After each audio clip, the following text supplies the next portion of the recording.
வணக்கம். இதோ விமர்சனமாய் சுட சுட வந்து விட்டார் படையப்பா. இவரு 25 வருஷத்துக்கு முன்னாடியே ஊசி போன படையப்பா.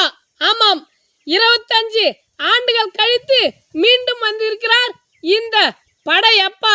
இவரு கூட அப்ப இருந்தவங்களுக்கெல்லாம் இப்ப வந்துடுச்சு சடையப்பா. ஏன்னா வயசாகுதுல்ல. ஆனா இவருக்கு மட்டும் அன்றும் இன்றும் என்றும் சொட்டையப்பா. இவர் தான் இந்த தமிழ்நாட்டை அடிச்சாரு மொட்டையப்பா. இவர் போட்டுங்கிறது தமிழனுடைய சட்டையப்பா. இந்த படத்துல இவரு சிங்க நடை போட்டு சிகரத்துல ஏறினாரு.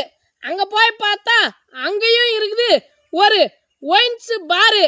ஆமாம், இவரை சிகரத்தில் ஏற்றி விட்ட தமிழ் மூஞ்சில இவரு பூசிட்டாரு சேரு. இந்த படத்துல ஜாலியா வாழ்ந்தவர்கிட்ட கூலியா வந்த பொண்ணு மாட்டிக்கிச்சு.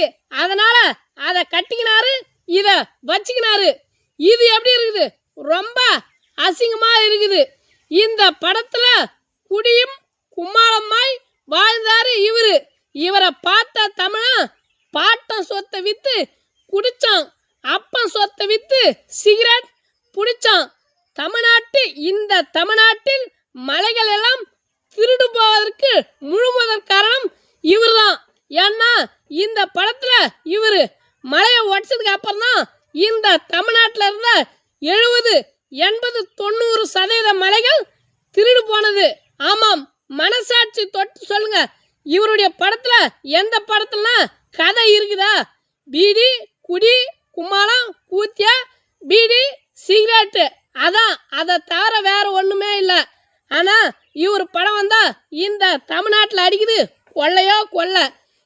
இவரை இன்னமும் தலைவன்னு சொல்லி சுத்துற இந்த தமிழன் தான் நொல்ல.